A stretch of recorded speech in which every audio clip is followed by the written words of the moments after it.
성적표. 앤드루 클레먼트는 시카고 근처의 공립학교에서 7년간 학생들을 가르쳤다. 그림책 빅 R을 써 작가로서 첫걸음을 내딛었다.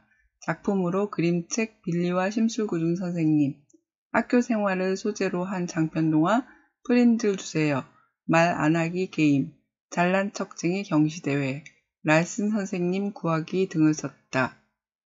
줄거리. 나는 5학년 첫 번째 받은 성적표를 부모님에게 말했다. C를 받은 철자법 한 과목을 빼고 다른 과목들 모두 D를 받았다. 나는 내가 천재라는 것을 알고 있다. 아이들이 어려워하는 것들이 내게는 아주 쉬웠다. 스티븐과 나는 유치원 때부터 지금까지 내내 같은 반이었다. 스티븐은 내 단짝 친구이다. 4학년 무렵부터 스티븐은 달라지기 시작했다. 스티븐은 학력평가 CMT 점수가 좋지 않았다. 나는 인터넷에서 평범한 아이처럼 보이려면 몇 개를 틀려야 하는지 미리 계산해 두었고 점수에 대해서 신경 쓰지 않았다.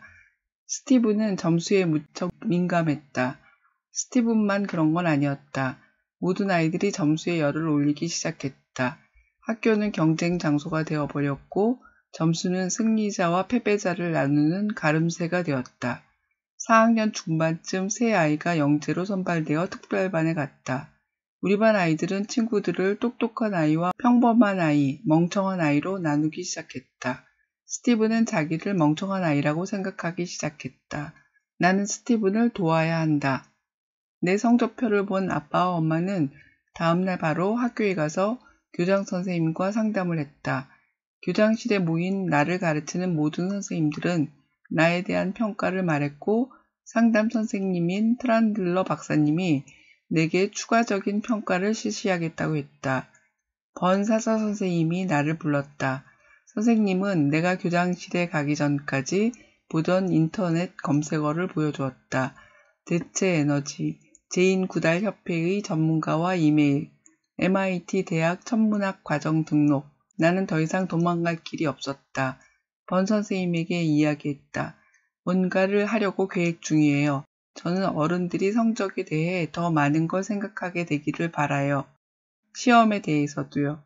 영리한 아이, 멍청한 아이로 분류하는 방식이 싫어서 변화시키기를 바라는 거예요. 번 선생님은 비밀을 지켜주기로 했다. 박사님은 내게 웩슬러 지능검사를 실시했다. 나는 미처 평균 점수가 얼마인지 조사할 수 없어서 10문항당 3개씩을 틀리게 답했다. 번 선생님이 나를 찾았고 선생님은 검사 결과 내 IQ가 188이 나왔다고 알려주었다. 최상급 수치였다. 엄마와 아빠는 교장 선생님한테 검사 결과를 듣고 천재라는 사실에 기뻐해야 할지 가늠을 못하는 것 같았다. 스티븐과 통화를 했다. 나는 스티븐을 위해 일부러 D 성적을 받았고 성적을 가지고 머리가 영리하다거나 하는 건 아니라고 보여주려고 했다는 말을 다 쏟아냈다. 스티븐이 말했다. 내가 똑똑한 것에 일반적인 규칙을 깨버린다면, 전혀 다른 너 자신의 규칙으로 움직인다면, 내 말이 무슨 뜻인지 알겠어? 이해가 가? 이 말에 나는 감탄해서 소리쳤다. 넌 천재야. 다음날 나는 수업 시간마다 한 건 나의 천재성을 뽐냈다. 하루 종일 밤맛 없게 굴었다. 사회 시간에는 대공황기의 비규제 금융시장의 영향을, 음악 시간에는 믹솔리디아 선법이나 도리아 선법에 대해 말했다. 과학 시간에는 물리학과 형이상학의 차이에 대해 이야기를 계속했다. 우리의 계획은 본격적으로 가동되기 시작했다. 금요일 나는 교장 선생님을 따라 교장실에 갔다. 선생님은 철자법 시험과 수학 시험 그리고 과학 시험에서 내가 빵점을 받은 것에 대해 설명하라고 했다. 왜냐하면 이 시험들은 전부 단순한 암기에 불과하기 때문이에요. 이런 종류의 시험에 대해서 내 의견을 나타내기로 했어요. 이 시험들은 받아 마땅한 점수를 받은 거예요. 바로 빵점요. 교장 선생님은 차분하게 말했다. 내 말이 무슨 얘기인지 알겠다. 대부분의 아이들에게 이런 시험이 유용해. 노라, 너는 영재반으로 들어가 8학년으로 갈 수도 있고. 나는 다른 아이들은 암기만 하고 나만 창의적이고 흥미로운 걸 배우는 것은 불공평하다고 말했다. 나와 스티브는 친구들과 함께 시험에서 빵점을 받기로 계획했다. 3, 4주 후면 학교 전체가 뒤집힐 것이다. 결국 모두들 나와 스티브에게 화를 낼 것이다. 스티븐이 전화를 했지만 나는 무슨 말을 해야 할지 알 수가 없었다. 주말 내내 잠자코 있었다. 그리고 월요일 처음으로 꾀병을 핑계로 학교에 가지 않았다. 교장 선생님이 전화를 했고 엄마는 나를 데리고 급히 학교로 갔다. 그날 오전 사회시험 때 두 아이만 빼고 모두가 빵점을 받았다. 교장실에는 스티븐의 부모님과 머튼의 부모님까지 와 있었다. 스티븐은 손을 들어 우리가 계획을 세웠고 아이디어를 생각한 것은 자신이었다고 말했다. 교장 선생님은 스티븐이 만든 전단지를 읽었다. 시험에 질렸다고, 성적 때문에 싸우는데 신물이 난다고, 그렇다면 반란에 참여할 것, 빵점을 받을 것. 교장 선생님은 나와 스티븐을 2주 동안 정학시키기로 결정했다고 말했다. 번 선생님이 손을 들었다. 두 학생은 소동을 일으키려 했던 게 아닙니다. 이 학생들은 시험과 성적의 부작용을 보다 자세히 들여다보게 하려는 것이었습니다. 정학 처분에 반대합니다. 내가 말했다. 우리는 성적이라는 개념에 대해서 걱정했어요. 왜냐하면 시험 점수가 아이들을 승리자와 패배자처럼 느끼게 만드니까요. 우리는 빵점을 받자고 계획을 세웠어요. 학교를 장난거리로 만들려는 수작이 되어버렸지만요. 저는 성적에 대해 생각해보는 기회를 만들고 싶었어요. 다행히 모두 끝났다. 정학 얘기도 위협도 없었다. 교장 선생님은 내가 빨리 영재 프로그램에 들어가기를 권했지만 나는 고개를 저었다. 제가 원하는 건 평범한 아이가 되는 거예요. 의미를 찾는 질문, 성적에 대해 생각하기. 노라와 친구들은 CMT라는 학력평가를 치른다. 평가 결과에 따라 아이들은 모든 아이들을 영리하고 멍청한 아이로 나눈다. 스티브는 스스로 멍청하다고 규정짓는다. 천재 로라는 천재성을 발휘하여 평범한 아이처럼 자신을 속이며 학교를 다녔다.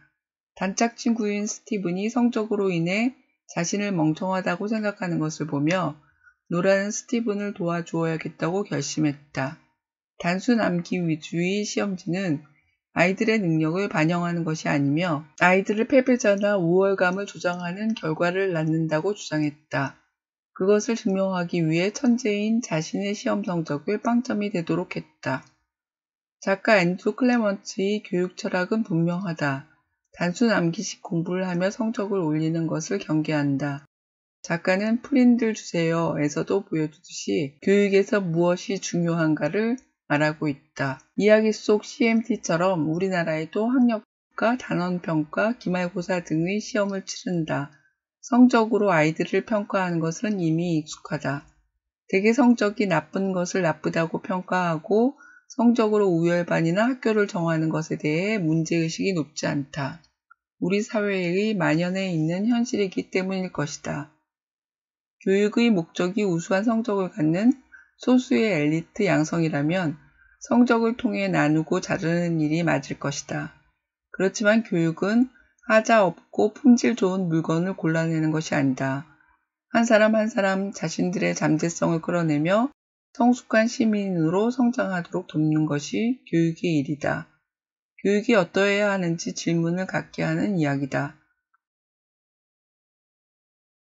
노라가 와장창 D를 받은 건 스티븐을 위해서였습니다. 노라는 D 성적이 어떻게 스티븐을 위한 방법이라고 생각했나요? 정확히 읽기, 책에 있는 사실 찾기. 노라와 스티븐은 새로운 계획을 수립하고 실행에 옮겼습니다. 그들의 계획과 방법을 정리해 보세요. 그들은 어떤 결과를 얻었나요? 교장 선생님은 단순 암기식 시험이 어떤 점에서 중요하다고 했나요? 깊이 읽기, 여러분의 생각을 말해보세요. 스티브는 자신을 멍청하다고 생각했습니다. 그렇게 생각한 이유는 무엇일까요? 여러분은 스티븐이 멍청하다고 생각하나요? 로라가 오랫동안 걱정한 것은 성적의 개념이었습니다. 그것은 무엇을 말하나요? 여러분은 단순 암기식 공부와 창의적인 도전 과제 중에서 어떤 것이 더 중요하다고 생각하나요? 왜 그런가요? 학교에서 가장 중요하게 여겨야 하는 것은 성적일까요? 왜 그런가요? 의미를 찾는 질문 사실. 노라는 언제나 사실을 사랑해왔다. 그리고 오랫동안 자신에 관한 사실들을 발견해왔다. 사실은 참인 진술이거나 일어났던 일을 말한다. 우리는 설득력 있는 주장을 하기 위해 사실들을 근거로 삼는다. 사실과 의견 혹은 사실과 가능성을 혼돈해서 생각할 때가 있다. 내가 기대하는 것을 사실이라고 억지를 부리기도 하고 내 주장을 마치 사실인 것처럼 포장하기도 한다. 책을 읽고 나서 주관적인 생각으로 이야기를 바꾸어 놓기도 한다. 어릴 때부터 사실과 의견을 구별하는 연습을 한다면 그것은 정확한 해석뿐 아니라 판단력을 높일 수 있는 좋은 방법이다. 정확히 읽기, 책에 있는 사실을 찾아보세요. 노라는 자신에 관한 여러 사실들을 발견했습니다. 어떤 방법으로 찾았나요? 깊이 읽기. 여러분의 생각을 말해보세요. 노라는 자신이 남이 이래라 저래라 하는 걸 질색으로 싫어하는 것을 발견했습니다. 이것은 노라의 의견인가요? 사실인가요? 의견과 사실은 어떻게 다른가요? 누군가 이 모과나무는 병들었어 라는 사실을 말했습니다. 이 사실을 말한 이유는 무엇일까요? 의견을 사실처럼 말하는 예를 들 수 있나요? 왜 그렇게 말할까요? 교사 생활을 했던 작가의 이야기는 우리 사회에서도 매우 익숙한 성적 지상주의에 대한 문제의식을 끌어냅니다. 교육에 대해 깊이 생각해보는 계기가 될 것입니다.